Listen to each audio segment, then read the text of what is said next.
station worldwide, providing the best in music and talk shows. Go to www.gsradionj.com and check out the best internet station in the world.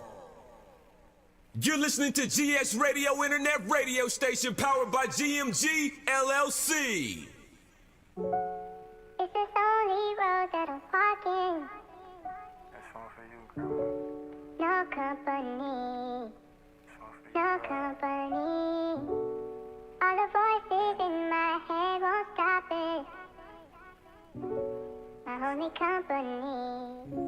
My only company. When you died, I wasn't even there to tell you goodbye. But I knew you somewhere up there when I looked to the sky. I done been through so much death, ain't no more need to cry. It left my little bro stinking like that boy on the shot. Strapped up, hit the block, wanted that nigga to die. If you was responsible for it, I was letting them shots fly. Niggas don't get caught slipping, y'all be hungry at Popeyes. Flame me grow no Burger King, I be strapped up like Five Guys. Now let that simmer in it, comprehend it a minute. Wish my great grandma's here to see a young boy winning. I miss her company. No company. My nana on my father's side died when I was young. I miss her love and company. All the voices in Don't my lose too many head people won't in a stop it. lifetime. I don't even want no company. My only company. Like Drake, I don't need no new friends.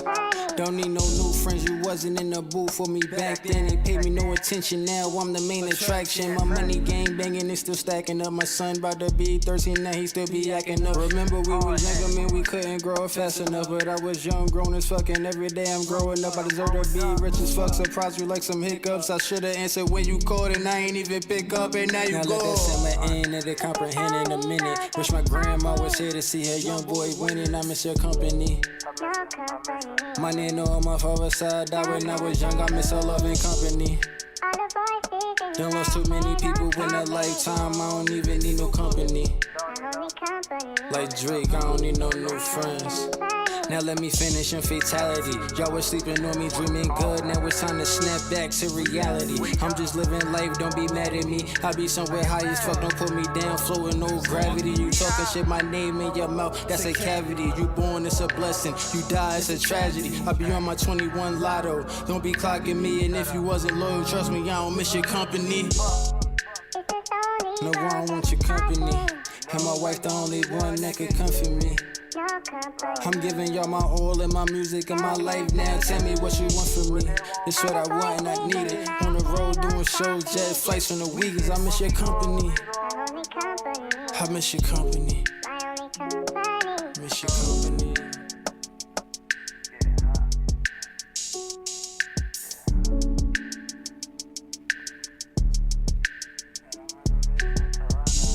Hey yo, what's good, man? Cigar Rock here, man. Chillin', man. Yo, watching Champagne. What's up, y'all? This is Big Meth right here. And y'all watching Champagne. Jerv, stand up. It's your boy Sheik Luch, LOX, D-Block, man. Champagne TV, you already know. I'm gonna be hosting like game shows and shit on that shit. What's up? This is your girl, Digga, birth name Rashia, and you are watching Champagne. Y'all, this is Can't Go Kid from legendary rap group UTFO. And what you're doing right now is you're checking out the Champagne Room Radio Show. You heard? Yo, this your boy Prince Rock from the old 50 Ball. And when I'm out chilling, I'm chilling at the Champagne Room Radio with Tanya Champagne, getting it in Brick City style. Yeah, what's up? This Trigger Trench here, Nip, Naughty Nation, Naughty by Nature doing it. Yo, you better check out the Champagne Room, cause we doing that with my mama T. Yo, and it's gonna be real on and popping, yo. Ask somebody, yo. Can't take you nowhere, that's why I take your ass everywhere. Tune in. I'm Romano Ivory, and you're tuned into the Champagne Room Radio Show.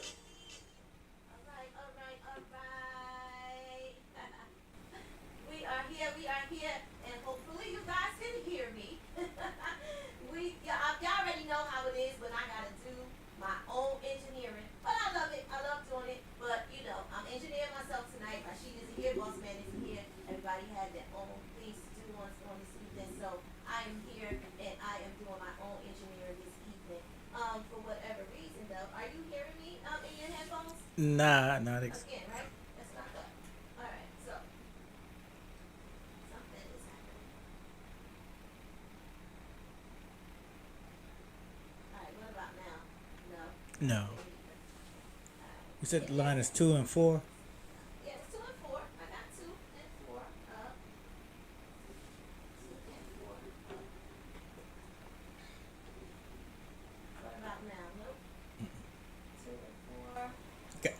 now. You can hear me now? Yes.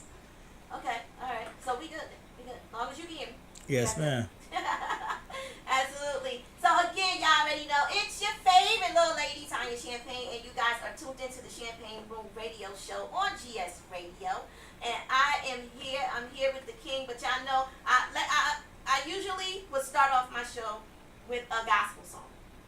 Everybody that knows me that watches, you guys know I always start off my show with a gospel song. Anything that is able to just give God the praise that He deserves in my life, and in GS Radio, on GS Radio, inside the Champagne Room. So I didn't start off with one of those songs today. I actually started off with a song by one of my artists, who's also my nephew, who's doing this thing, and his song is getting a lot of airplay right now. So I need you guys to know where it comes from, and it comes from that CIMG, that Champagne International Music Group.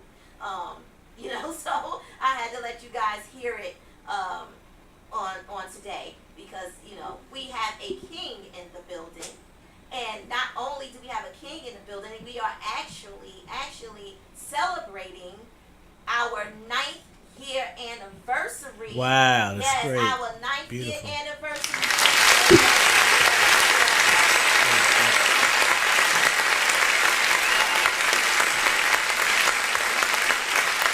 So we are in 9 years about to hit that 10-year mark next year. But today is actually our 9th year anniversary, and so I had to make sure that I do anniversary stuff on today. So I'm glad I have the king here in the building, who has been instrumental in doing so much. Oh God, I read his bio. I already knew him, but I knew he did some things, but I didn't know everything that he did. So I am so excited that you are here, and I want you to introduce yourself. Why is that doing that? Let me turn something down. Something got to be turned down. What got to be turned down? I don't know. Okay. So I need you to introduce yourself, King. Well, I like to introduce myself as Tamor Albacil Davis. Born in Brooklyn, New York. Raised in Newark, New Jersey. I'm professional librarian by day. I helped out, I don't know how many people in terms of copyright, trademark information, business information, research in terms of movies, proposals, just the type of guy that's selfless in that way. I was a guy in the neighborhood that if a person's grandmother needed help with their SSI or different types of information, because I was always going back and forth to the library, they would say, well, get Tamor over here to see if he can read through this with me, so on and so forth, stuff like that. So some of the guys on the block would talk to me and say, well, Tamor, I'm trying to get this business together. I'm trying to leave the streets alone. Can you give me some pointers, so on and so forth, stuff like that. So in the beginning, it was like they were poking fun. But when they realized that it was significant, the library is significant in terms of information, it was like, oh, wow, we understand.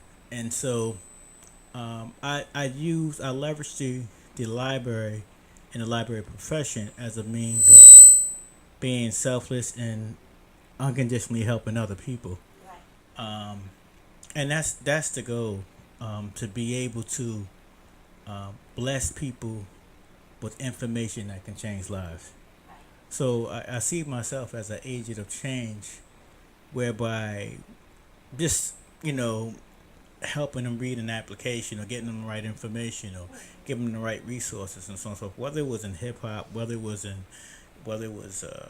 anything, and that's the training, that's the goal, to be a steward in the society in that way. And so in that reality, people would always come and say, well, T, I don't know how to do a copyright. Can you sit me down and show me how this works? I've been around a lot of musicians, a lot of artists, mentored by Brother Hafiz Fareed, and he used to manage the Lords of the Underground, mentored I was able to in my lifetime to meet Dr. John Henry Clark, the late and great scholar, go over to his house on research projects that I worked on with one of my mentors, George Emerson. And we worked on a project years ago called Project Ethiopia, whereby we actually met and talked to some of the people that did the digging, archaeological digging for the Lucy or African Australopithecus in 1974 by Donald Johanson, that particular find. So we met the African brothers that was actually involved with that project. So like I said, I it's a plethora of projects that I work with over the years. And when people know that you're selfless like that, and it's not always about the money, I just want to make sure that I can plant a seed or pour some water on that flower to help people grow. That's my aim, that's my goal, and that's my objective. And so when doing that, I'm meeting all these different people. Like, for example, I'm the library director in Mount Vernon at this point now.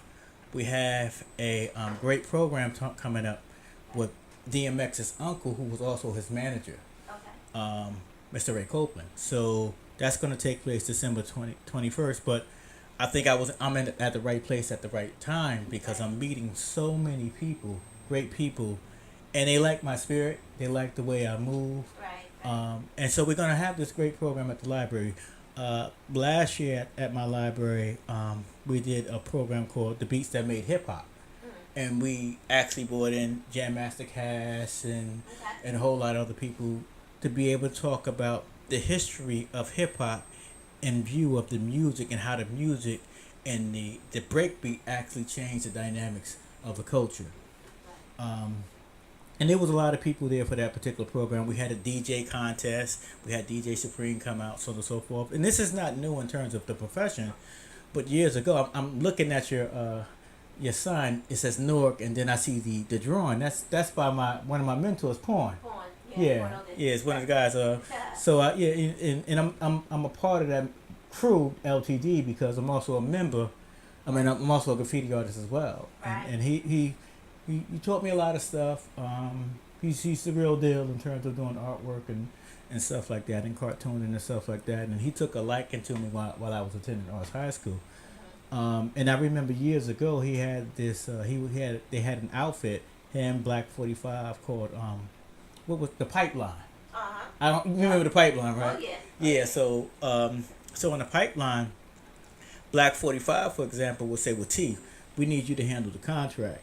Draft up a contract." And and then so they liked that part of me where I was always staying on point as much as possible and making sure it happens. I remember we did the hand-to-hand compact with the late Rock Raider. He came out. Artifacts were there, and peace be to Tame One. It was a lot of interesting things. Group home, so on and so forth, stuff like that. But it was exciting. But I tell people, they're like, well, I have my management opportunity where I managed as is from the outsiders for a while, and I helped negotiate his publishing deal with Warner Chappell years ago. And he was such a good friend that I said, you know what, I appreciate you giving me the experience to negotiate with the lawyers, so on and so forth, but I don't want no money from that. I did that on the strength.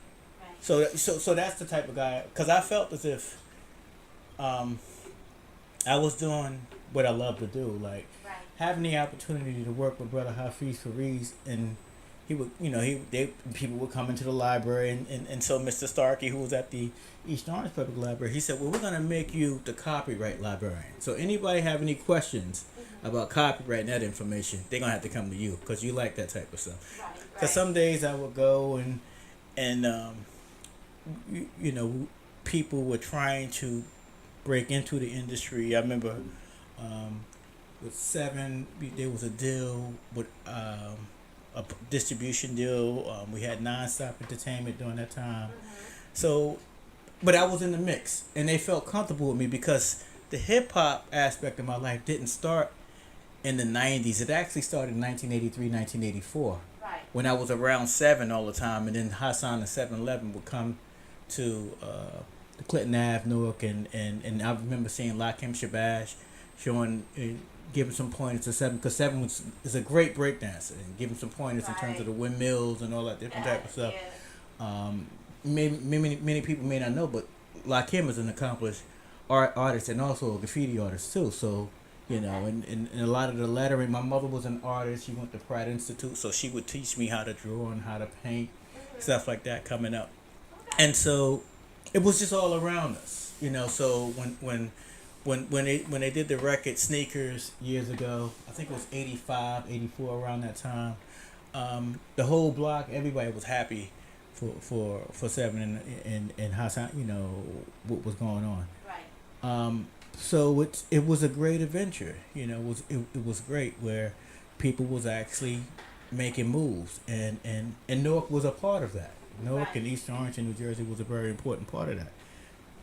So, I mean, you know, so I've been blessed with so many different opportunities in the library, you know, to meet prominent people, to talk to people. Then I got involved with various different film projects, especially with Hafiz Fareed, because Hafiz Fareed is a mentor, but, you know, a colleague and a good brother. So, you know, I got involved with the Tupac Thug Angels project as a researcher. When and actually Hafiz is the writer, one of the writers of Tupac Thug Angels. Thug Angels. Okay. Also, there's another project we did. What was that? We did the Presumption of Guilt by the late Charles Ogletree, which is another documentary that won numerous awards. And in the film we had Anita Hill, Alan Dershowitz, and a lot of noted people, noted legal scholars in that film, talking about the criminal justice system and how to correct some of the wrongs of the criminal justice system. Right. We completed another film with Maya Angelou, where we interviewed her in a house, and we just recently finished a film entitled The Two Sons of Georgia. Okay. And The Two Sons of Georgia film actually is a finalist in the Cannes Film Festival out of France. And all this comes from doing research, you know, right. just wanting to be in the role of what I love in terms of being a librarian. The late and great Suzanne Douglas, I did research for her, and it was also in relationship to the Sean Black Research Center in Harlem. So. Your mic for some reason keeps giving me this feedback. I'm not sure. I'm sorry. Okay. I apologize, but yeah. Okay. Okay. So. It's a journey that I love. Right. I found my bliss. For me, it's just something like when people were really honing and going out there and really, and we have some successes too, great successes. Right. K-Matt is a great success. And K-Matt was part of Nonstop Entertainment, right. But he moved on and he's doing great things, great productions. Pop Smoke, right. Beyonce, Fighting Temptation. So, but I let it be understood to everybody. My role is to be a librarian. That's if you create a multi-million-dollar, billion-dollar company, give me a library. That's what I want. Okay. And let me continue doing what I love to do in terms of research. Right. Now, can you? I didn't mean to interrupt you, but can you explain to because there's some people that you know, they're like, okay, he's saying a librarian. You know, some people really think that a librarian is just maybe some woman with glasses that tell you shush. Oh, they don't really know that. You know. Okay, that's a great question. So for me, right, what introduced me into the profession of library science. There's a book by J.A. Rogers called The World's Greatest Men of Color. Right, it's a 2-volume book. In the second volume of the book, in the first volume, we have the accomplishments of blacks, people of African descent, from all over the world. from Rome to Europe to China, all over the world. And so, in the second volume, while I was in high school, I think I was in the ninth grade. So, open up a book, reading the book, and I see this title, Arthur Schoenberg, the Sherlock Holmes of Black History. Right. Now, when you go into reading about Schoenberg, and he's a noted black bibliophile. Bibliophile simply means lover of books. Okay. Known black bibliophile, and he collected research, memorabilia, prints, all different types of information about black history. And he worked with Johnny Bruce, who was part of Harlem. Arthur Schoenberg was from San Juan, Puerto Rico, born 1874, comes into New York in 1891 as a means of, moving forward with his life. When Schoenberg was 5, I read that his teacher told him Negroes have no history because he was interested. And so a lot of people don't know or may not understand that you have people of dark complexion in the Caribbean country, Latin America, so on and so forth, and Dominica Republic, stuff like that. And I said, you know what, this is what I want to do. When I was 14 years old, right? And so my mother's like that, it's different, it's cool. It's cool to be a librarian. But I didn't realize that it was a revolutionary, maybe I would say in a better term, social engineering aspect of library science, whether you're male or female, despite your gender, what have you. Because what you're doing is you're basically a steward of society, and you're social engineering through literature. I mean, if you look at the importance of library science, you can look at why was the Library of Congress set up in the 17 or the 1800s? Why was there a need for that? Right. Because when you look at the library in this country, it is the best example of the democracy. Where people have equal access to information, equal access to learning. You have scholars that noted scholars that will tell you they learned a lot of their information by just going to the library and having access to that particular information. Right. So those people are considered autodidactic because they're not lettered in terms of degrees, but they know their stuff, and they're really, really smart, and they read, they study, so on and so forth. And so I'm a graffiti artist, right? We had a graffiti crew and still have a graffiti crew in Newark called BNS. I'm also a member of Boom Squad. I'm also a member of New York crew, so on and so forth, stuff like that. We used to hit trains and do some other things that we were coming up. But as part of the crew, what made our crew dynamic and different, and this is during the height of hip hop in America, where there was a lot of conscious music coming out. And so we were into, like everybody, PE, Chuck D and what have you. And so my role in the BNS crew with Sire, and we had a lot of people that were down. I was called the Minister of Information because when I would go to the library in the James Brown African American room, I had a great propensity to pick up a book called an annotated bibliography. So if we were debating downtown Newark, because you had people that like to have friendly debates about different subject matters when we get out of high school. So I would go in the library and look at the annotated bibliography. So if we was going to do a debate on Malcolm, I would pick that book and get a list of books on Malcolm and say, no, don't get that book there. And they was like, yo, you like doing that, don't you? I says, I love doing it. So I eventually get a job. I eventually start volunteering for the library, and then I eventually get a job at the library. I'm like, that's cool.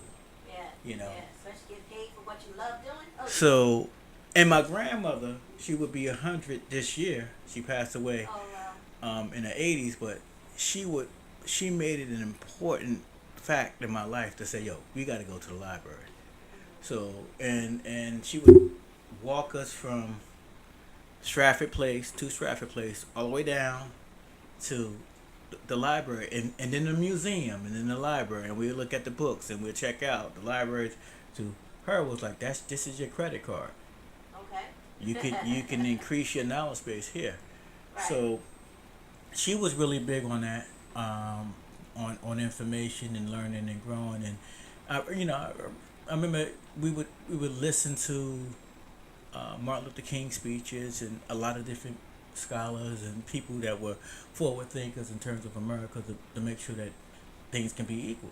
And she would have discussions and let me know how it was in the South and stuff like that. So I said, this is the role I'm gonna play. This is gonna be something that I'm gonna do for the rest of my life. And so I worked on numerous different projects. Some projects I may not even gotten the credit for. I don't care. I was able to selflessly give my heart, soul, and energy to what I love to do.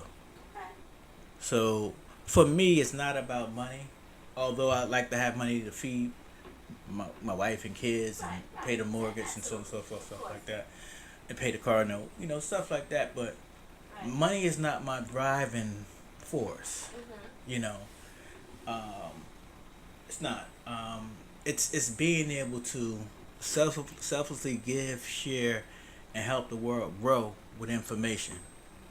I believe that information, a little bit of information, can change people's lives forever, and that's what I'm going to continue to do, and that's what I love to do, to help people grow and give people equal access to information. So when somebody comes to the library, although people may have political differences, racial differences, so on and so forth, my role is to give that patron access to information without fail. Right. And that's what I tell my librarians that I work with in the library. We're partners in helping the world grow. We're social engineers. That's what's up. So when you were younger, because again you did just say, first of all, are you able to hear me good? Yeah, I'm not ashamed about my age. No. No. I said, are you able to hear me good? I'm here. I can hear you. Okay. No. I was going to say that when you were younger, because usually when I have guests on my show, I'm always journeying with the guests. So I kind of ask them to go back as far as they want to go, to when they were younger, and what is it that they were doing when they were younger that may have see what happens is, I would say, although I haven't seen my father since I was 4 years old, no, maybe 3, because we left New York. There were differences in the household, domestic differences inside the household, and so I can remember while we were going from Brooklyn to Newark, I can see the trains and all the graffiti on the trains. My mother would always talk about art. But then, although there were differences between my mother and father, it wasn't like my father wasn't sharp. He had libraries, he had books, he would talk, so on and so forth. So every time I would go to like a Pathmark and look at those books, those sets of encyclopedias, I was like, Mom, I want a couple of those encyclopedias. Although I couldn't read it, it was just the idea that I wanted to emulate my father, because he would always talk about thinking and reading, and he would talk about the lessons and supreme mathematics and all that type of stuff. So he made learning interesting. And so I don't think that things come from osmosis. Like when I'm doing the ancestry study of my family, and so and when you make that move, like a lot of people don't realize that, and family is so important, not just the nuclear family but the extended family. I didn't really, when we left Brooklyn, I didn't get to see all of my other side of my family until I was in my 40s. And so when I learned that my great aunt, Aunt Mamie, who recently passed away, she was like 98, maybe 96, 97. She actually played in Shaft. She was actually an extra in Shaft. She actually worked in New York. They were actually artists. They were actually involved. And then they was like, well, your mother was real sharp and good in school, and your uncle was studying engineering, and I was like, wow. So it's important. I mean, you know, family have differences, but I think it's important to pick up that history, to find out, because you are because of those who are before you, because it's the same, you know, genes at the end of the day. And I said, so this is not by mistake or by accident, you know, that I would be doing what I'm doing today. But also when you're growing up and, you know, you had that cultural bomb of the crack cocaine in the community, where I seen a lot of my great friends that I grew up with either dead, shot, or doing 60 years in prison for what have you. You have to make choices, you know, and sometimes you may seem corny because you don't want to be involved in that type of life. I was like, you know, but you know, I figured that the square lived longer. You know, I didn't want to get involved in a lot of that type of stuff because I knew that it was really killing our people, and killing not just our people, but killing all people. Well, that's when it became a problem, when they started killing other people. Yeah. When it was killing us, it was okay. Yeah, I mean, you know, we can go into a little history of that, of how, I mean, if you go as far back as 1959, you had, you know, the mafias actually being involved in making sure that the drug hit the black community, so on and so forth, stuff like that, coming up from Florida all the way up north, you know, so, and it was engineered, socially engineered to do so. And so what happens is, they figured that, you know, some of them that was actually thinking it from a overwhelming money perspective, they didn't realize when they shot their arrows at us, they shot them at themselves too. You know, so you can't do the bad to others and think it's not going to come back, because everything comes full circle. And then even before that, in 1938, you know, they had the DEA. They had the Federal Bureau of Narcotics, that, you know, and there was some things going on there. And then prior to that, if you go, you could look in ways in which some of the slaves were actually being controlled by codeine in the fields. So, so drugs were always here. So it's not a new phenomenon. Oh yeah. It's not a new phenomenon. So, but what happens is they use drugs to weaponize against those that they felt as if they was their subordinates and they wanted to do certain things. Drugs and liquor and stuff like that were always used to be able to overthrow a group of people, and I think it's still being used. Oh yeah, absolutely, You know? absolutely, definitely still being used. I agree with that. You know. So when you were so what schools did you go to? What schools did you attend? Well, I gotta be honest. I wasn't. I mean, when I was young, I wasn't the best child. I mean, you know, I got into, you know, my mother, you know, I got into some stuff, and my mother felt it was important that I needed to get some help. So I ended up into a place called Arthur Brisbane Center when I was maybe about 11 to 12, away from home. Okay. And I wanted to be in the in crowd. I wanted to do things that wasn't right. And I met a psychiatrist there that was white. He said, "You know, you're smart." Now I'm around our folks, and my grandmother told her I was smart, but I still had this sense of inferiority complex dealing with different ethnic groups. He was like, "No, you're real smart. You see how you pick up on that? You know this, and I like the way you think." And I was like, "You serious?" So then I said, "You know what?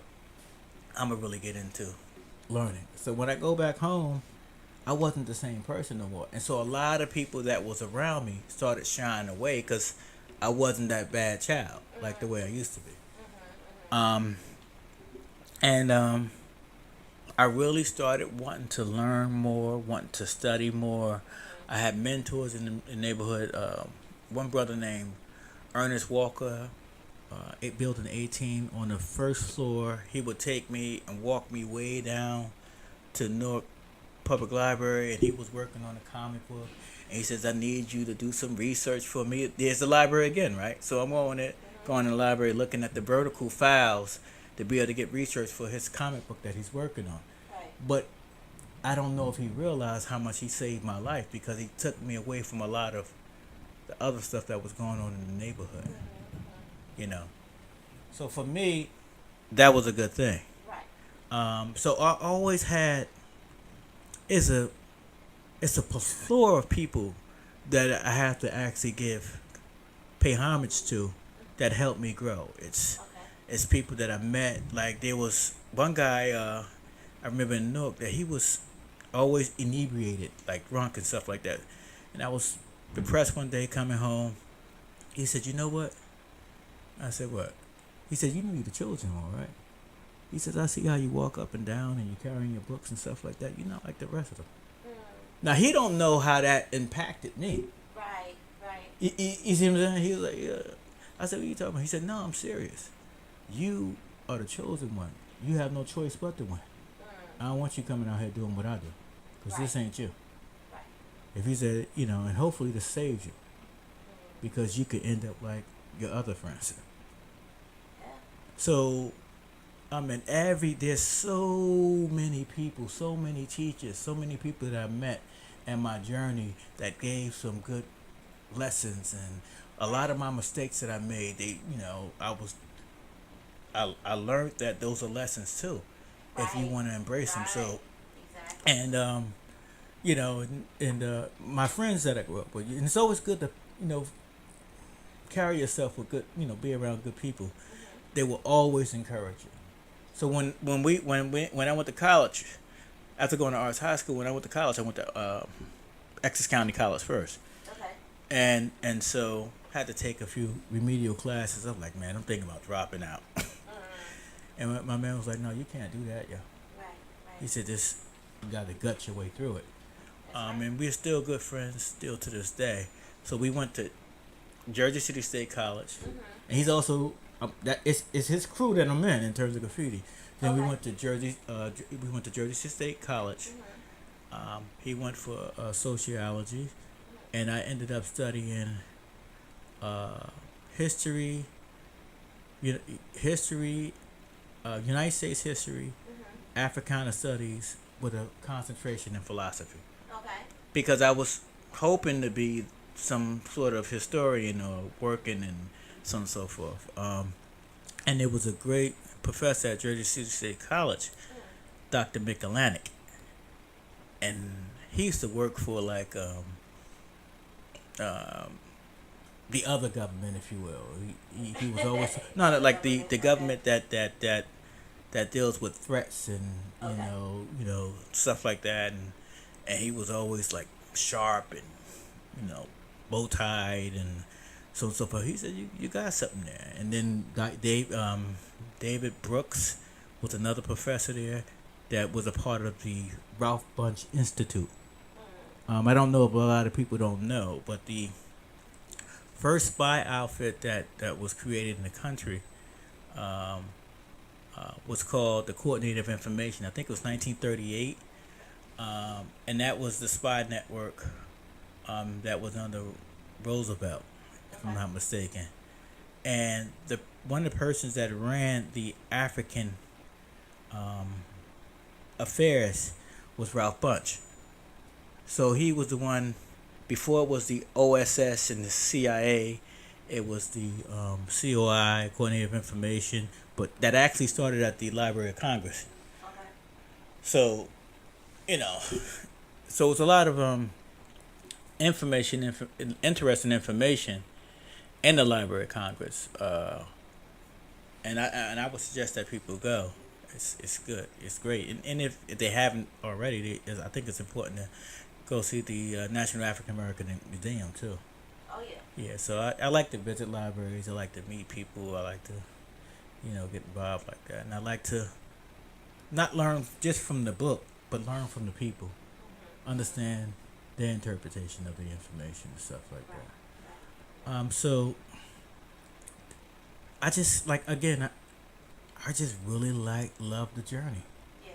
I really do. Not too long ago, I said, you know what? I'm gonna do a magazine. They said, well, how much you want people to pay for it? I said, I don't want nobody to pay for it. He says, well, why not? I said, because I feel as if certain things that are really, really rich are priceless. Okay. And if I'm putting it out there for the people, the same way in which we give information at the library for for the people, then it needs to be something that's free and open. I want it authentic. I want it straight to the point. I want to actually collect the historiography. I'm working on it. I'm doing it now, like the historiography of graffiti from the graffiti artists themselves. I don't want to give interpretations from nobody else or reading it. I need your story from you. And so far we got we collected about nearly 2,000 pages of information of articles and stuff like that, and putting it together and I'm doing this for like the elders in graffiti, like Chain 3, who's a good friend of mine, Scheme, TMT, Charmin 65, she's a great person. Some of the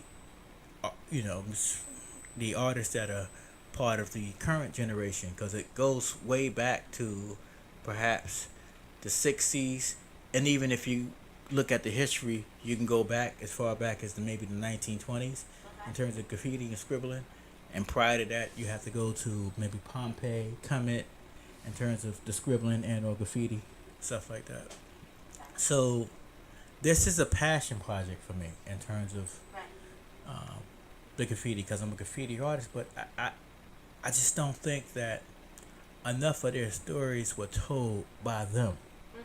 I think a lot of their stories were told by people who had means and access to tell a story for their own selfish reality. But I want them to tell their story because it needs to be told. That's what's up. That's what's up. So we're gonna come back and we're gonna talk some more. We're gonna talk some more about that.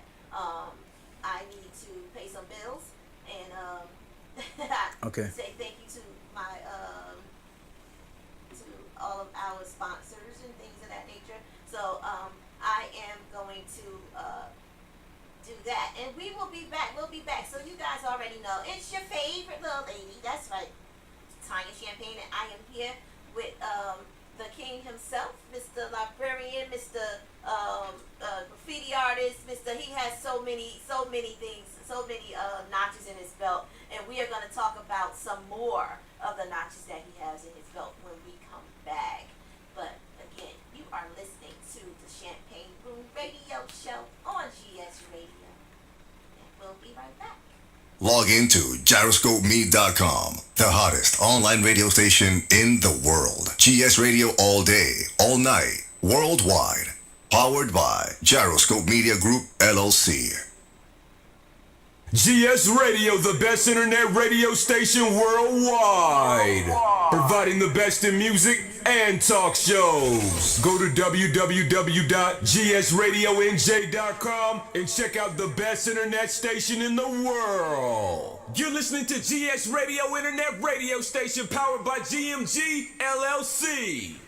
Yo, check this out, baby. You already know what this is. DJ Frosty, the movie, representing New Jersey, representing East Storms, New Jersey to the fullest, to the fullest, to the fullest.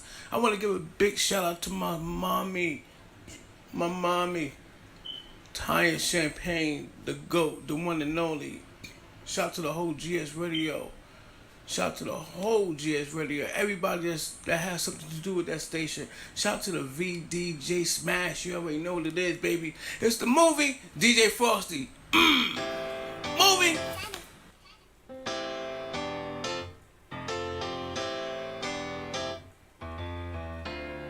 Straight out of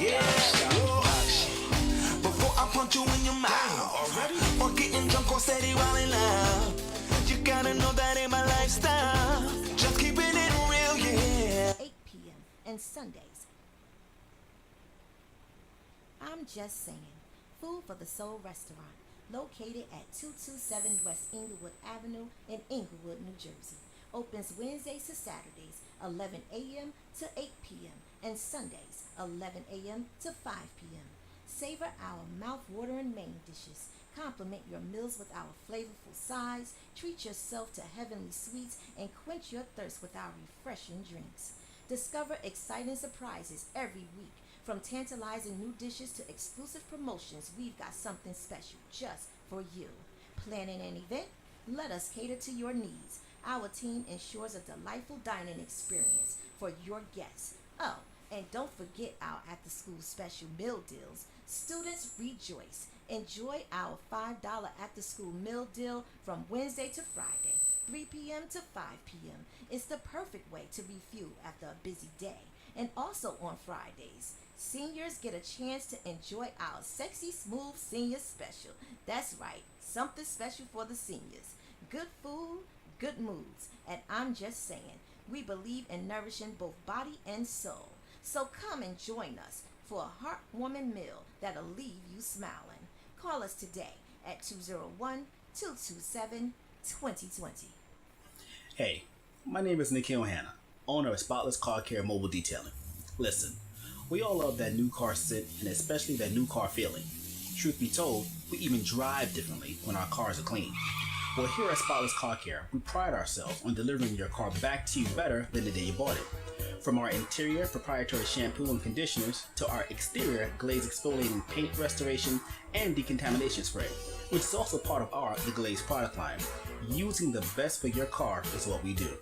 So give us a call at 201-926-2139 or look us up on the web at www.imspotless, that's imspotless.com, or on Instagram and Facebook, both at Spotless Car Care. Until then, be blessed and stay glazed. Are you a major or independent artist, podcaster, or producer looking for the perfect place to record your next hit? Check out JL Music Studios, home to artists like Busta Rhymes, Coi Leray, and more.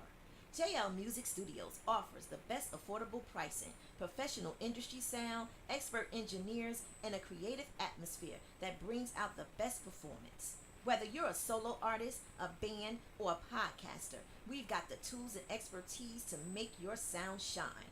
And right now, take advantage of our unbeatable special. Book our quarter-day deal and get 2 hours free. That's right, an extra 2 hours to perfect your tracks at no extra cost. This deal is exclusively for our listeners at Gyroscope. So why wait?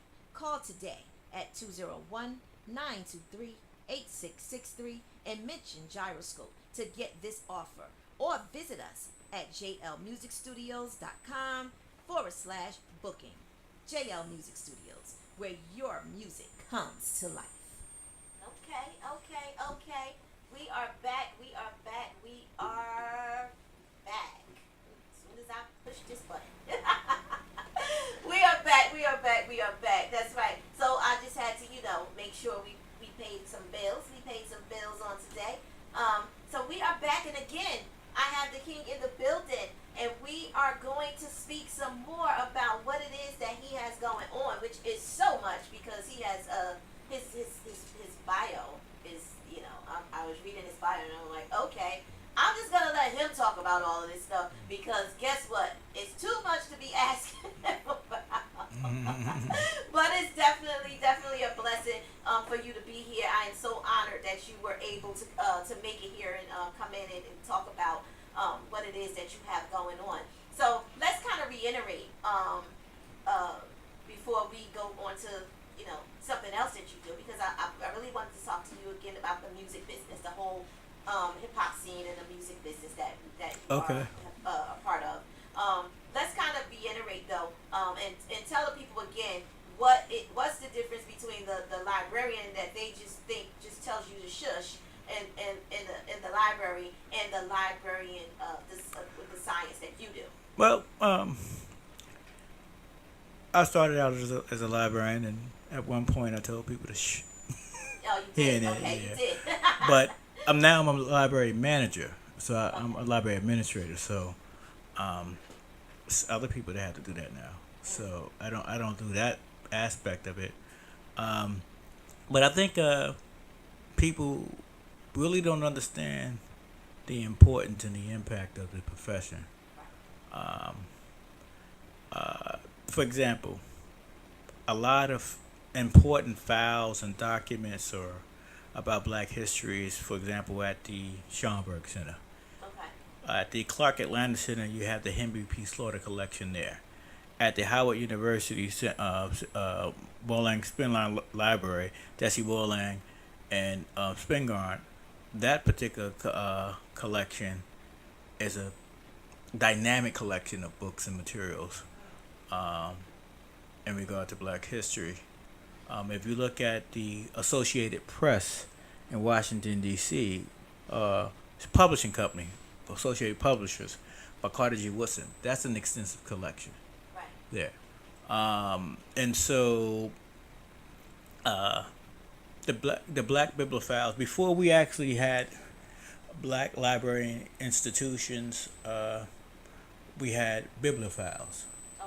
The people that were keepers of the books, the prints, and materials to make sure that we can collectively engage in cultural continuity of black studies.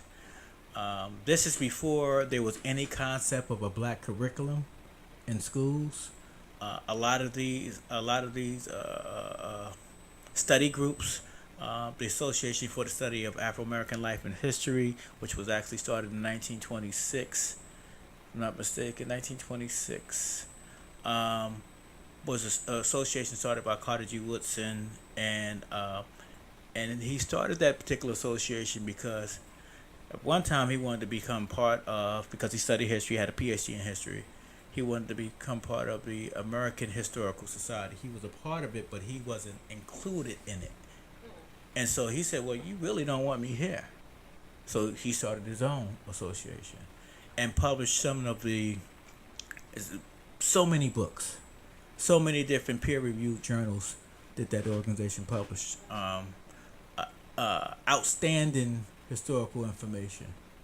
Some of the information may be considered like new finding information in terms of history. If you look at the Library of Congress, you had Daniel Payne Alexander Murray, who was perhaps one of the first black librarians black librarians that worked for the Library of Congress. If you look at Booker T. Washington, Tuskegee Institute, one of his lead researchers was Nathan Monroe Works. Nathan Monroe Works had two master's degrees, but every year he would publish a book for Booker T. Washington called The Negro in Our History, and that was a compendium for every year of what was taking place in the black world, and it was published. So for me, it wasn't a shush type situation. It was when I really started reading and studying about the documents, the history, the importance of knowing where to find the documents, so on and so forth. I said, this is important. This is about cultural continuity. So I had to go to the stage of telling some patrons to be able to move up and understand that other aspect. Most PhDs are not getting a PhD without the help of a librarian. Okay. You have to have research assistants, people around you to help you engage in your findings. And sometimes the librarians know just as much as a historian because he knows where the books are, where to find it, like you have a librarian is one particular type title in the field of library science. Then you have somebody that's considered an archivist. The archivists is the ones that keep all of the information, secure the information, preserve it for future reference. They may have to make sure that it's properly placed in the right setting, in the right temperature of rooms, and so on and so forth. So that's another aspect of library science. And then in the field of library science and information management, you have records management. And now today you have people that manage information in the world of nanotechnology, where you may have a plethora of information just on little flash drives or so on and so forth, stuff like that. Microdots. In the CIA, it used to be called like a microdot. So that microdot that they would have, you would see different pictures and a whole lot of different information there that was crucial. So, again, for me, information is a weapon. Is a weapon if you know how to properly use it. Oh yeah. Absolutely. I can agree with that. I believe that too. I'm really big on researching and just finding out things. on my own. So, I'm listening to you. I don't call myself a librarian because I never worked in anybody's library. But as far as, researching and doing the work and, finding out how to do the copyrights and finding out how I'm going to get the royalties that my artists are supposed to get that are not from here in the United States, and doing getting a PRO in a different country, because BMI is only actually United States and Canada. Yeah. So They have I different go through publishing all that. societies outside of the United States. Right, That is so correct. It was a lot of, me just doing all of that, and that really just came from, and again, helping other people, Right. trying to be the record label or the record manager or whatever, and just trying to just really figure out what needs to be done. I believe, and I agree with you. I believe that when you empty your cup, you're able to refill that cup. You can't grow if you're not sharing. Right. So the more you grow, the more you share, the more you grow, because the information you have as you share it, you're getting more. So it's a proper, it's the right exchange. It's a great exchange. Absolutely. I can agree with that. So, I don't know everything, but I definitely do my due diligence, as far as figuring things out and trying to be, instrumental in finding a solution. Because that's like, a lot of people feel like I'm a solution, person that has a solution. Go to Tanya, she'll know. Ask Tanya how to do it, and to your credit, you've been doing that for quite some time, and you have measurable results, which is phenomenal. And for myself, when I see being a librarian, and when you start doing it from a research end, it's almost like being a detective. Oh, yeah. So you have to ask questions about everything that you're finding, and then those questions lead to more questions, and those questions lead to more questions, and what happens is that's the proper way of doing research, because you have to ask yourself the right questions. Some of the questions that you may not want to ask yourself are the most crucial parts of your research, And I approach research in a way of saying all that I know is what I know not. Although I may know a lot about another subject matter or so on and so forth, or think I know a lot about it, there's so much more to learn because knowledge is infinite. And so when you look at the sea of knowledge, it's humbling because knowledge is infinite, and that's why for me it humbled me, because I started realizing that it's just so much information that we just don't know.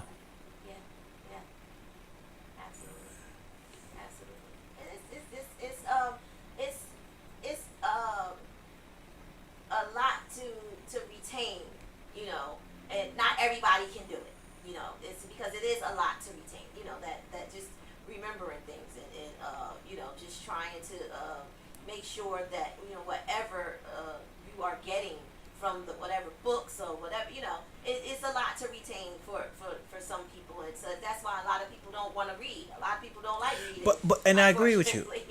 But what happens is I also know that when people are infatuated or interested in a subject matter, even if they can't read, they're gonna find a way of learning how to divulge through that information.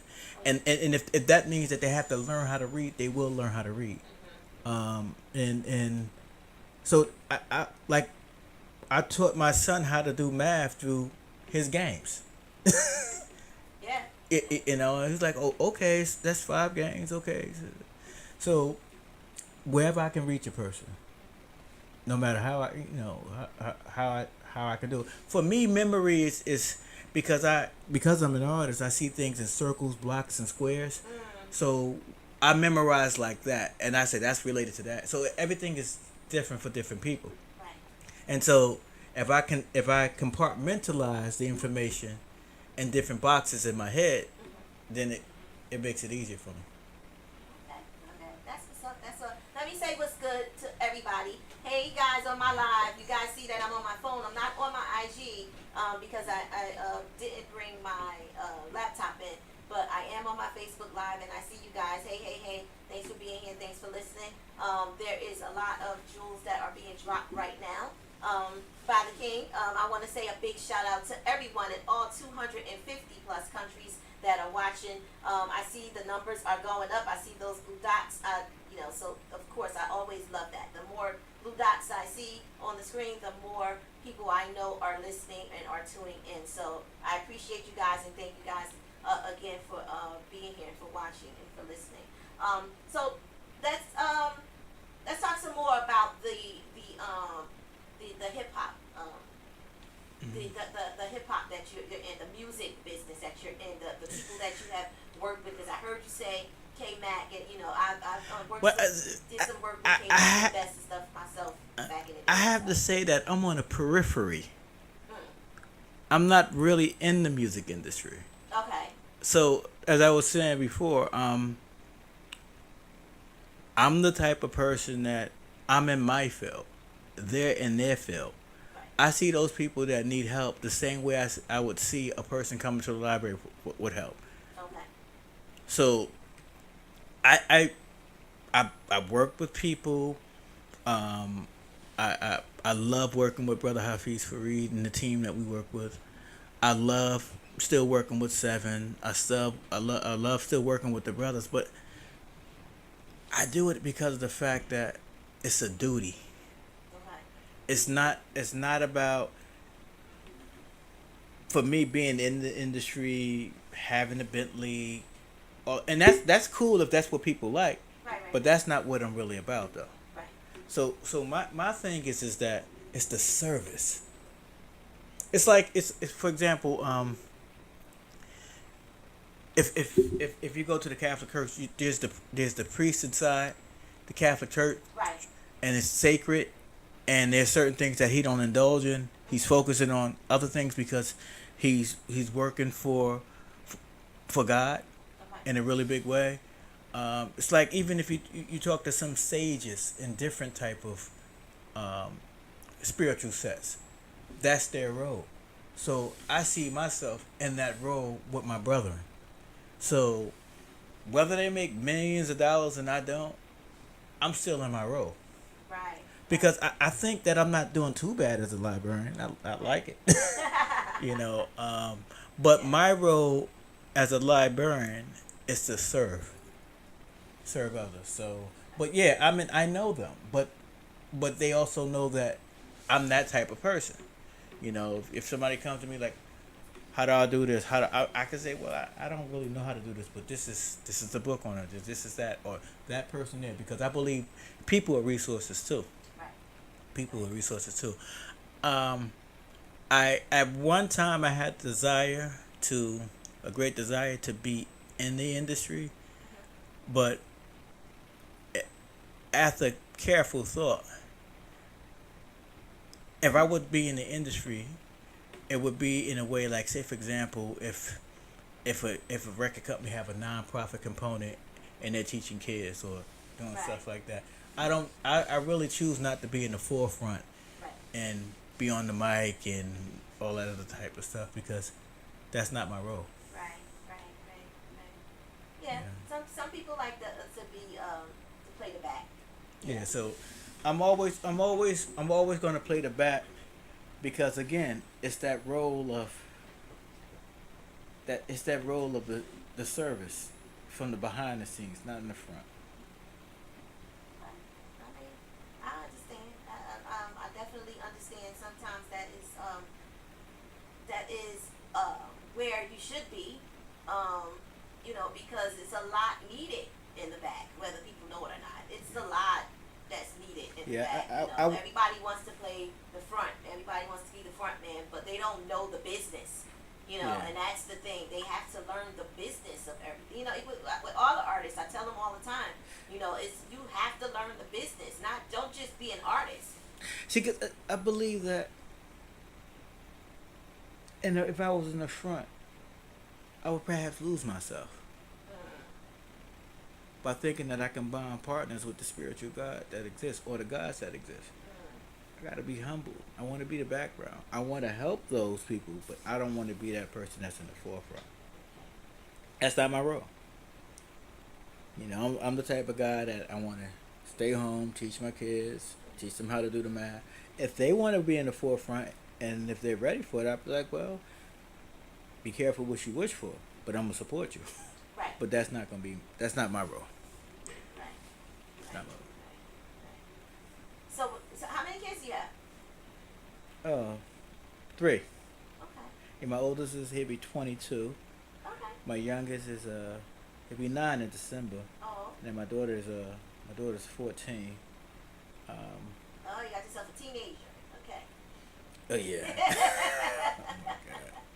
Look, man, me and my friend was talking about that earlier. You know, our daughters, and he was telling me about what his daughter do, and some of the things she do, and it's just like it's amazing how similar her and my daughter is, and my daughter is 31 years old.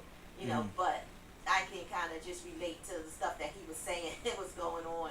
When it comes to young ladies, it's just I mean, with my daughter, it's like you telling me last minute. Oh yeah. I just get this last minute call. Daddy, I need this right now. Yeah. Yeah. I'm like, yo. Yeah. That's what they do. It's a beautiful thing, though. Yeah, but it's great excitement, but she's sharp though. She's sharp. Yeah, because I was able to start working with her when she was about 18 months. So she would see me draw. Then she'd try to draw. I have a picture somewhere. I'm gonna probably put it on Facebook when she was really young. I think it was around Hurricane Sandy. Was it Hurricane Sandy or Katrina? She was really young, and she started sketching. And I was like, my wife and I, we looked at each other. I said, we got something. Oh yeah. So she turned out to really like school, to really like to read, and she really likes to write, and so on and so forth, and stuff like that. And sometimes I didn't realize when I was getting the additional master's degree in study and in reading and all that, she was picking up on that. I'm like, and she thought it was important to be not popular, but smart. Because I had a discussion with her one day. She said that my friend wanted to run for the president of the council, and some type of student council or something like that. She said, but I don't want to be in the forefront. I want to be in the background helping her, because I don't like the forefront. I says, why not? She says, I don't want to get my hands dirty. I don't want to get her hands dirty. Yeah, that's what she said. Yeah, but I mean, my wife's from Africa. I got married in Africa back in 2000. You better remember. Oh, fell. Okay, I thought you said. Yeah, I got it. So I got married in Africa. Went out to Igboho and saw Nigeria, beautiful place. Wife's beautiful family, so on and so forth. It was a great experience. First time out of the country, Okay. First time out, you go get married, right? Yeah, great. So, I guess I was paying the bride's price more than my way, but it was worth it though. Yeah. It was worth it. She's a good woman. She's a good woman. That's beautiful. So, I want to go to Nigeria. I'm still trying to get there. I was supposed to go. Actually, they had set up something for me and everything for me to go there. They had it all planned out, and then the pandemic hit, and I couldn't go.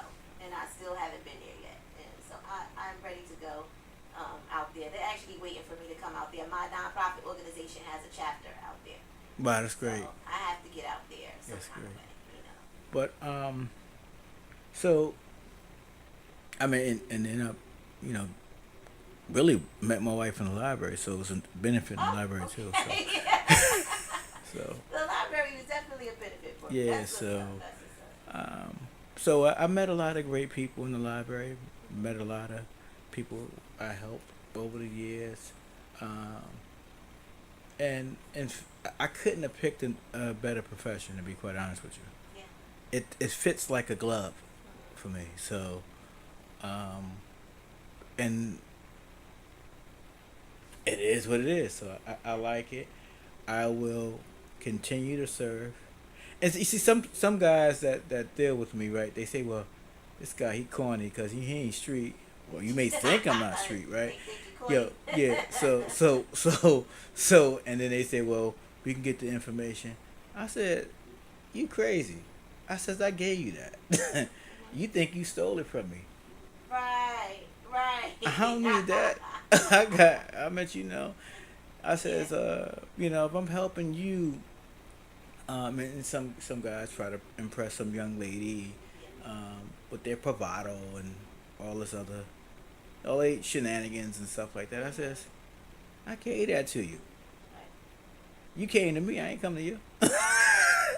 And I'm doing my duty when you come to me. It's like Legba. Right, if you go to the vote on God Legba, right? Legba says, I'm going down the street. You tell Legba, I'm going down the street. Legba says, oh, okay, I'm going down the street. You say, well, Legba, I'm going up the street. Legba says, I'm going up the street. So, in life, you have to choose your own path. Oh yeah. And whatever path you choose, it's going to be a reflection of what you want. This is what you asked for. Unfortunately or fortunately, I asked to be a librarian. And there was a lot that came with that. Because for me, I don't remember when I was going to Pratt Institute, there was only 2 black male students that I've seen there. Everybody else was maybe Oriental, white, predominantly white. And not to say anything against that, but if you look at the ratio, not a lot of us are looking at the field as an option. That's right. That's true. that is definitely true. So what about law? Because I had to help a couple of my friends that were incarcerated at the time back then. Some years ago. That's they a good were deed. actually incarcerated, and they kind of sent me their discoveries and all that. And I actually went to Trenton to the law library, got some information for them and stuff like that. Like I like doing that type of stuff too.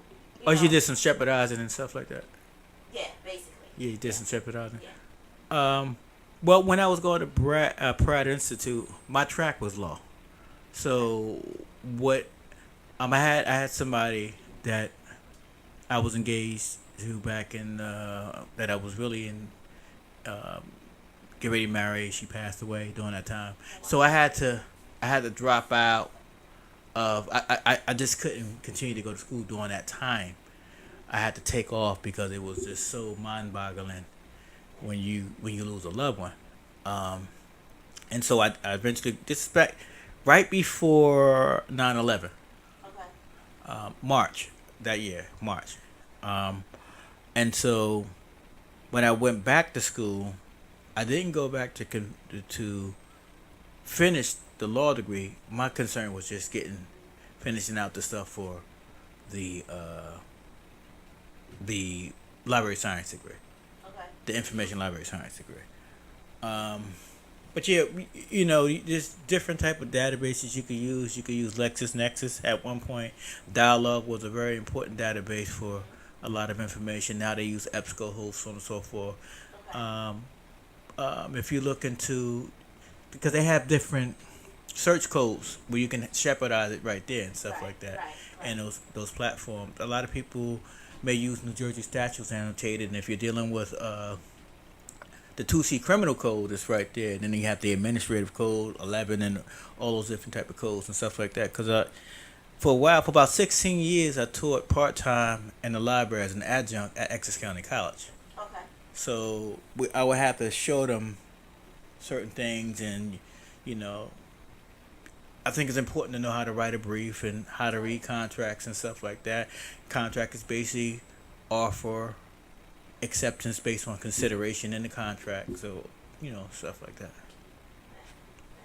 So what do you feel about this AI thing that's going on now?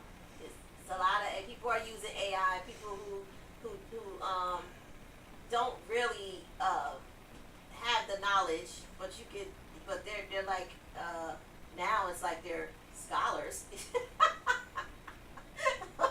I'm sorry, I shouldn't say that. I shouldn't say that. I mean, but I think when you go to war, I think it's important to consider Hodo Kurushu, the art of improvised weaponry. Okay. Any and everything at your arsenal in war you use. Your objective is to win. So if you go into Chat GPT and you're pressed for time and you need a basic contract and you can type in contracts, so on and so forth, stuff like that, and it gives you the basic rundown and you're rushed and you're trying to get this guy to sign a contract, the language is already there. Right. You see what I'm saying? Right. Now, if you are using Chat GPT to fraudulently, right, write a paper, right, and you're not properly citing that information, and it's really not your paper. Now you're engaging in plagiarism. Right. So there's checks and balances in dealing with how to manage information in that way. If you're looking for a contract, that's one thing. Right. If you're looking for a sample memo, that's something else, right? If you're looking for a sample memo to say, well, I need a give me memo on staff members not using time properly. They spit something out for you, right? And you can take that information and use it. I need a sample policy on whatever, right? If you're looking for a contract, I need a sample up-to-date music contract, right? Because sometimes a person will give an individual contract that was like back in 1990, and those things doesn't apply back in 1990 because there's no more CDs, right? And so you need to have a contract that's going to be germane to what's taking place in society today with the artificial intelligence, with the digitization of information, right?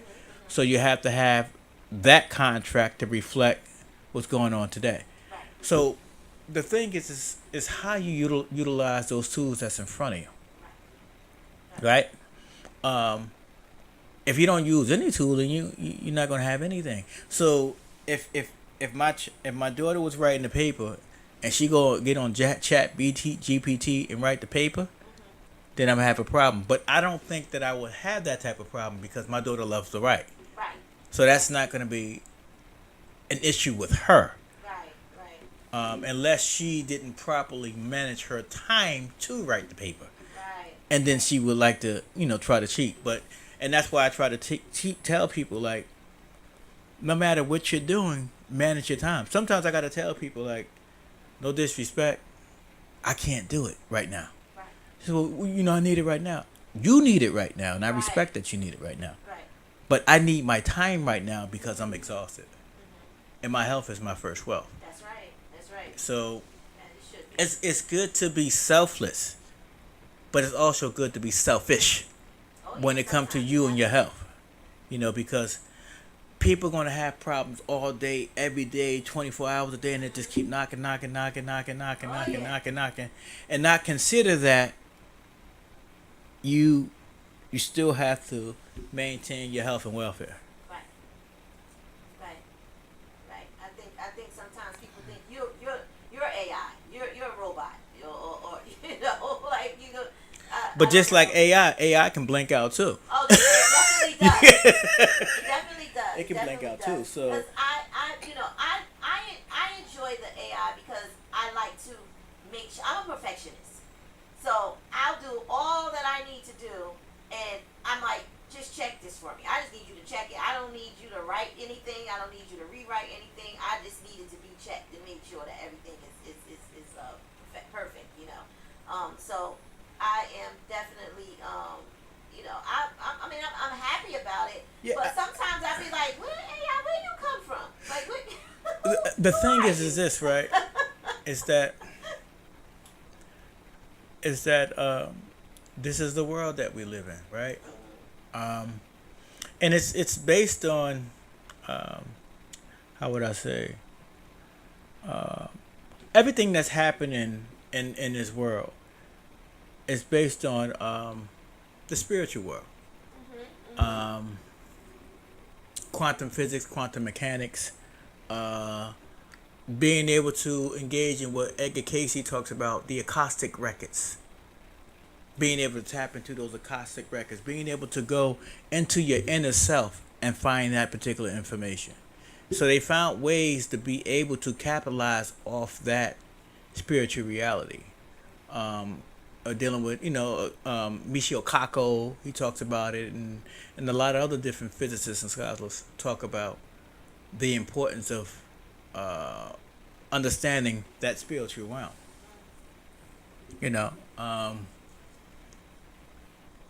There's always a record that's kept. It's always information in the ether, right? Right. So it's just being able to capture that and collect it.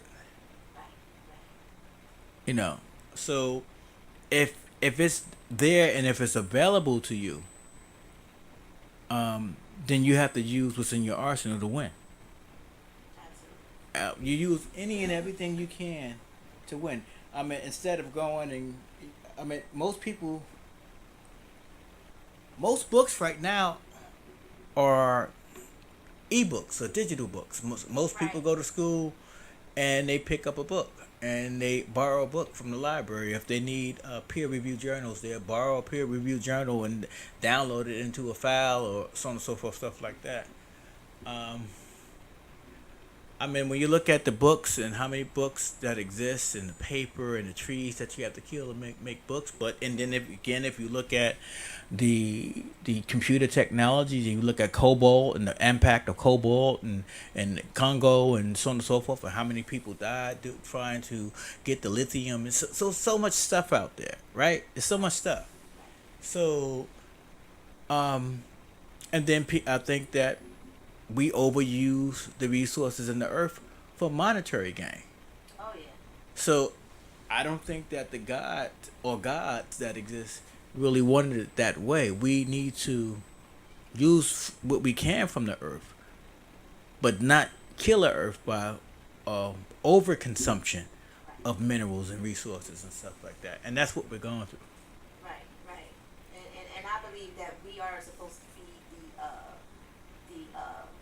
the gatekeepers, so to speak, the ones that we have provision over the land, and I don't think we're supposed to be destroying it, but I could get into that whole religion thing and what it is that we, the provisions that we have and what God has given us, as humans and all of that. But I try not to get into all that's that. what I'm saying. My role is to be a librarian.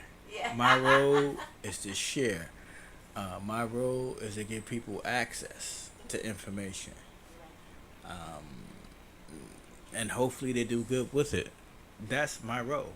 And I think it's a great role.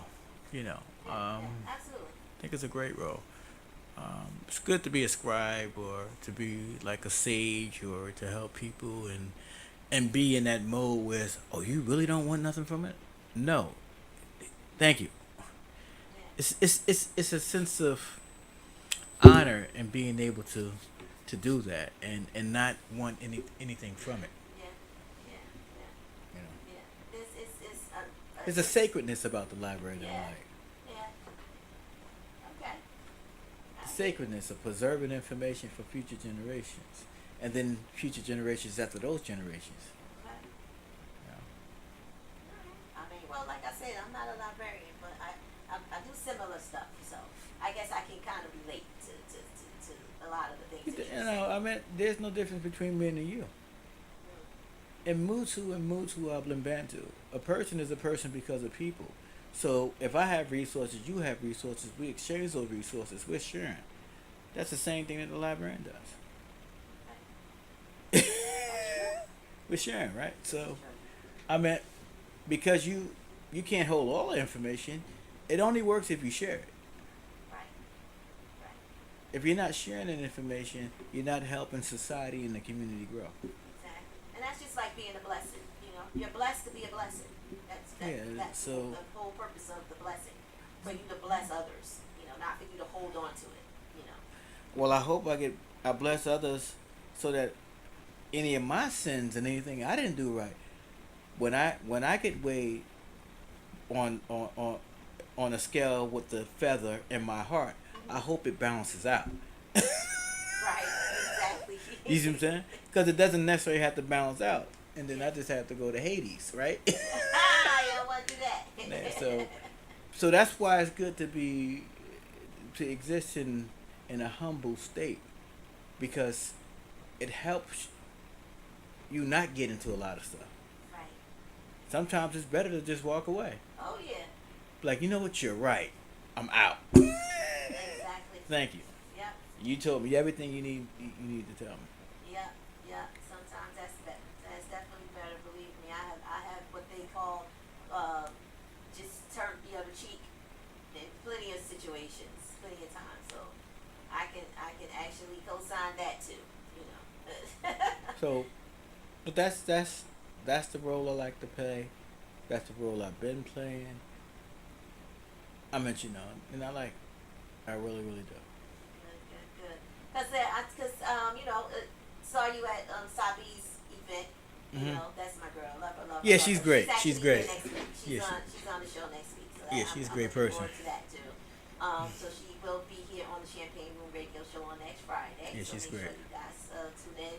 But you know, so I saw you there. You know, so I was like, okay, well, this. Well, my youngest brother,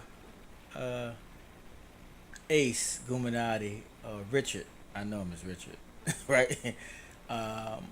He loved doing tracks. I mean, I was into DJing, and he would see me in the house with the turntables at DJing and going back and forth and so on and so forth, and he picked up on it.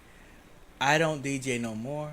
I don't think my wife is gonna allow me with any DJ equipment in the house, so I don't DJ, right? Right. But he picked up on it, went to school for it, received a degree in it, and from I think Los Angeles School of Film.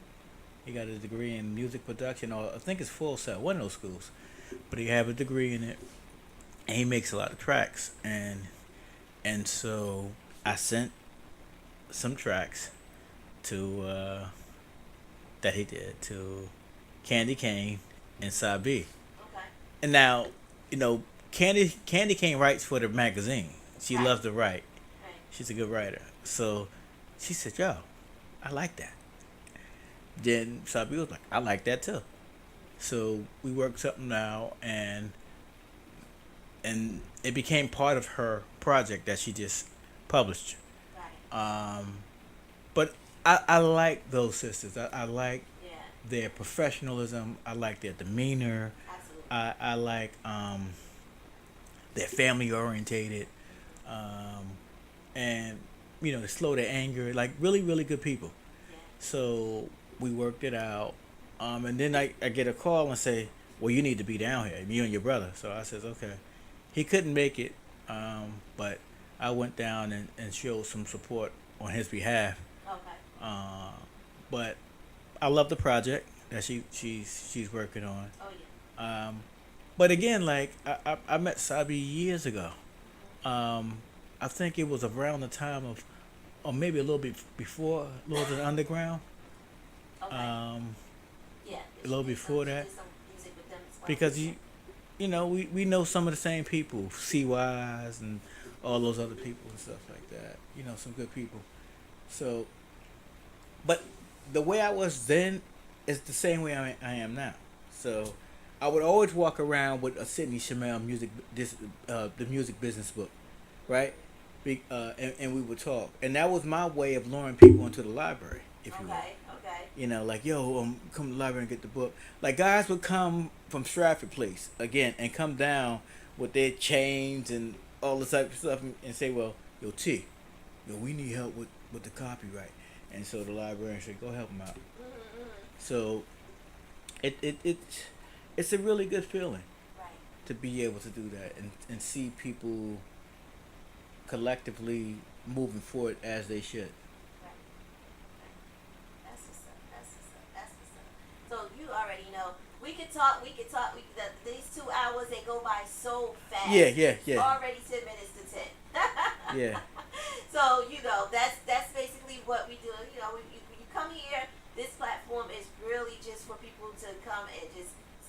say what you want to say. It's your 2 hours. You can say what you want to say here. You know, and you know, I just really try to just make you feel as comfortable and, you know, as possible, and make you feel like family, even when we're not in the same room. Because guys, I'm in the control room, and he is where I usually am when someone else is doing the engineering. You know, but we're still able to get our dialogue, you know, and do what it is that's Yes, needed. it's great. And y'all already see he leaned back, you know, he away from the he done leaned back and got away from the mic and all of that. Yeah, it's a nice setup. It's very professional. I like it.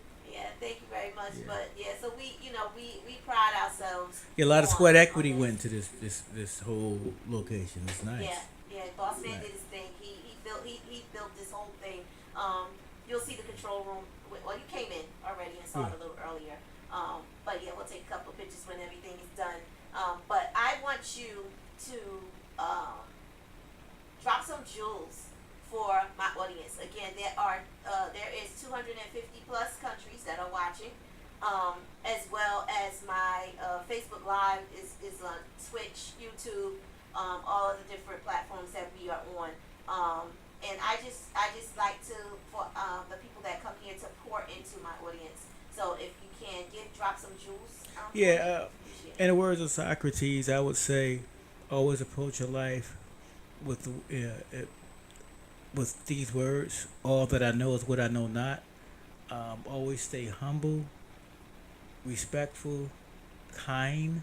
Be kind to others at any and all costs, and take the high road. You know, take the high road, because at the end of the day, it's going to benefit everybody. When you looking to do good, it's good to do good in a sense of utilitarianism, the good for all. And we are all one human family at the end of the day. That's right. And it doesn't make any sense to shut each other down or so on and so forth. We all walk the same earth. We all breathe the same air. We all cherish our children's future. And so, like, I have children. Hopefully my children has children. And it continues where we can have a nice, cohesive, loving world. Absolutely. I hear you. So that is a beautiful thing, and I am so happy again that you were able to. Now I was driving home from work. I was like, yo, I'm on it. So and I got stuck in traffic. I was like, oh my god, because I'm coming from Mount Vernon and I'm on the road. And sometimes I get really lucky, and it's like maybe 40 minutes, right? Right. Today I was like, you know what? Let me put it on some Big Pun, so I can push through this. Yeah, that's what I did. And Big Pun to do it for you. And then I was able to put, and then it's eclectic because it's Big Pun, Rakim, because you know I'm using Pandora, so I'm listening to all the music and stuff like that. My wife is texting me, and I'm just ignoring. I'm just listening to the music because I know she want me to do something that I don't want to do, and I had to go home and talk to her about it. So. Oh Lord, y'all terrible. That's what's up, though. That's what's up. I'm glad you made it, though. Now it was well worth it because it's heartfelt. To see the Pac-Man, this Pac-Man. Yeah. Yeah. It's heartfelt. Yeah. Absolutely. This is hip hop. That's right. This is hip hop. That's right. We are definitely hip hop babies around here. I would ask those who are available on December 21st to come out to and enjoy Mount Vernon Public Library's program. Dealing with DMX, consisting of DMX, his legacy, his history. His family members will be here, there. His uncle, the manager, Rough Riders, and some other people. So that's for the public, free. What time is that? That's going to be from 11 to 6. Oh, okay. So it's actually around the same time as my Winter Wonderland event. So yeah, go to his place first, and then come bring the kids and get some toys. Yeah. You know, we share around here. Yeah, so that's what it's about. But like I said, I did all this just being a librarian. So yeah. I think I made the right decision. My mother was right. She was like, yo, that fits you. That's you. Yeah. Yeah. She picked up on it. Absolutely. That's sweet. That's a great thing. And it's always sweet when mom says it, you know, and then it, you know, just turns out. Because mothers just know best. Mm-hmm. I don't know how, they just do. She picked it for me, so I said Yeah. I'm gonna continue it. Yeah. Mommy's know best. So again, I am so happy that you made it here. Again, thank you to all of you. Hey guys, on my IG, not my IG. I'm so used to IG being. I'm surprised. Oh my God, I miss my IG. I'm gonna have to share it with them when we're done. But my Facebook Live. Thank you guys for being here. Thanks for all of the support. I see you, Stephen McCaster. I see you, Hassan Shakur. I see you, Turner Jones. I see you, Brother Malik. I see He said y'all. Stephen McCaskey. He went to ours, right? Yeah. See, Yeah, Steve the Hulk, right? Yeah. He think he the Hulk. Yeah, he think he the Hulk. Yeah. Good dude. Yeah. No, but he's been here too. He's been well. Yeah. Actually, all of them. They all have been here. Actually, Hassan was just Hassan was just recently here. Turner, Brother Malik, of course, he's been on, and yeah, Steve definitely was on. He was dropping some jewels too that day. He was dropping some jewels. You know, so it's a Yes, beautiful those thing. my bros. Those my bros. Yeah, I love it. You know, I like to have this, and that's what this platform is for. You know, it's for you guys. You know, to come say what it is that you need to say, and you know, you have that footage, and you know, take it wherever you want to take it, give it to whoever you need to give it to, or whatever, and just let them know that yeah, you was here on inside the Champagne Room with Tanya. You putting it in their Cossack Records. That's right. Records forever. Absolutely. Y'all hear the librarian? Yeah, Put that's it in right. your records. Put That's it in right. your records. Yeah, put it in your records. Mm-hmm. Absolutely. So we're gonna get up out of here, but tell everybody how they can reach you. Thank you.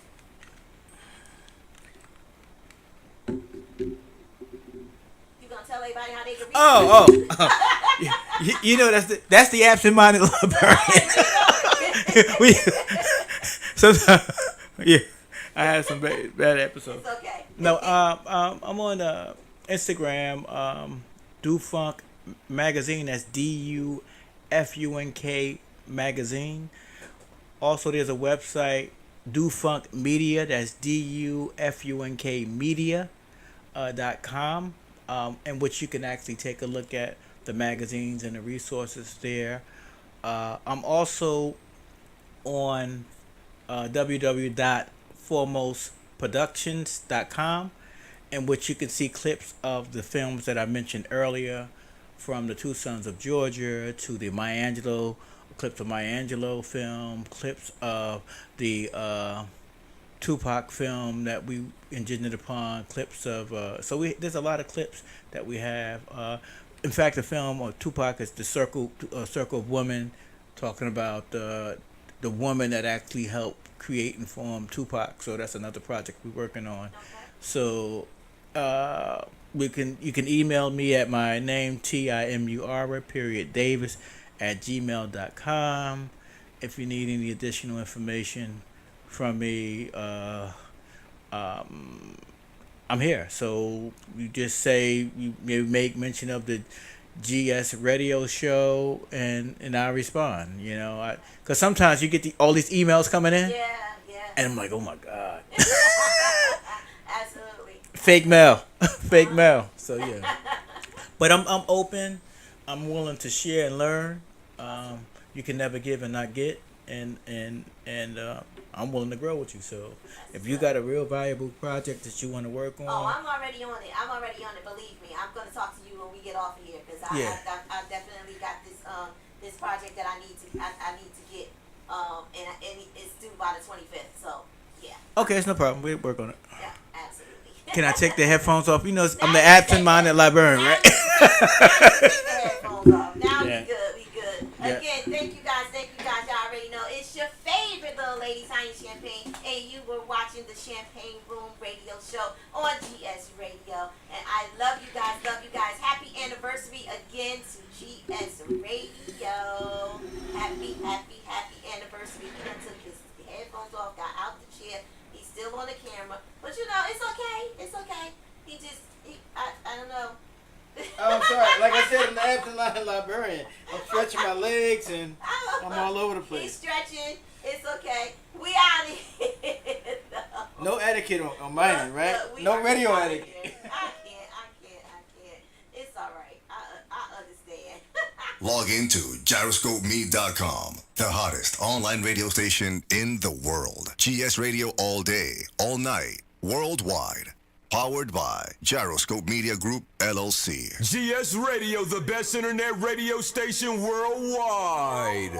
Providing the best in music and talk shows. Go to www.gsradionj.com and check out the best internet station in the world. You're listening to GS Radio Internet Radio Station, powered by GMG LLC. Peace and positives, y'all. This is Emily MC, the artist and wordsmith, lady in the streets, motherland, goddess gang, chocolate bars, representing for the queens and creatives, know what I mean? And we're rocking supremely with the GS Radio family and crew. That's rocking from here to countries all over the world, know what I mean? So there's only one thing left for you to do right now. Turn it up.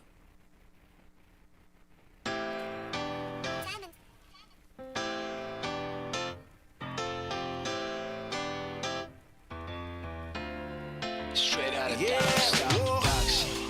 before I punch you in your mouth, or getting drunk or steady while in love, you gotta know that ain't my lifestyle. Just keeping it real, yeah. When they be hurting, breaking all the rules, trying to pull the words out of you after you've done the best that you can do. You ain't gotta break under the pressure. As time goes on, it's gonna get better. If you make mistakes, you gotta learn your lesson. Just being honest. Whoa. When they talking about you, trying to dog you out, pick your head up in love and walk it out. When they don't have the facts straight, you can sing it like me. I'ma be godly. We gon' make the devil mad. Yeah, I'ma be godly. Oh, love is all that matters. Gotta be godly. Baby, don't you cry. You gotta be godly. When you wanna please everybody, leaving you feeling like a nobody. Won't you take some time, take a deep breath, recognize the love that you haven't leaving. When they say they pointing out your weakness, or look you in the eye and say you're nothing. See, you don't have to take it personal. See, you gotta get to know your true identity. You ain't gotta pull others down when you're royalty. You gotta pay the price to love right. We gotta stand tall and take the lead. You ain't gotta break under the pressure. As time goes on, it's gonna get better. If you make mistakes, you gotta learn your lesson. Just being honest. Whoa. When they talking about you, trying to dog you out, pick your head up in love and walk it out. When they don't have the facts straight, you can sing it like me. I'ma be godly. Oh, we gotta be godly. We might not be perfect, but I'ma be godly. I'ma be godly, no matter the consequences. See, everybody know me, know I was born in the D, and I can't run from a thing, no, no. And for the love of the green, I did some things with my team, and I'm still trying to be redeemed. Yeah, cause back in the day, I did some things I can't really say. I've been in places I shouldn't have been, all wrapped up in sin. I knew I was in need of change, was tired of being in my own way. I realized there's nothing to prove. I have way more to lose than they do. Yeah, and now I choose to be godly. We gotta break under the pressure. As time goes on, it's gonna get better. If you make mistakes, you gotta learn your lesson. Just being honest. When they talking about you, trying to dog you out, pick your head up in love and walk it out. When they don't have their facts straight, you can sing it like me. I'ma be godly. I'ma be godly. Even when I don't think that I can. I'ma be godly. Yeah, the Lord's still working on me, but I'ma try to be godly. Even though we're human, gotta be godly. Gonna be alright, gotta be godly. Ooh, I'ma be godly.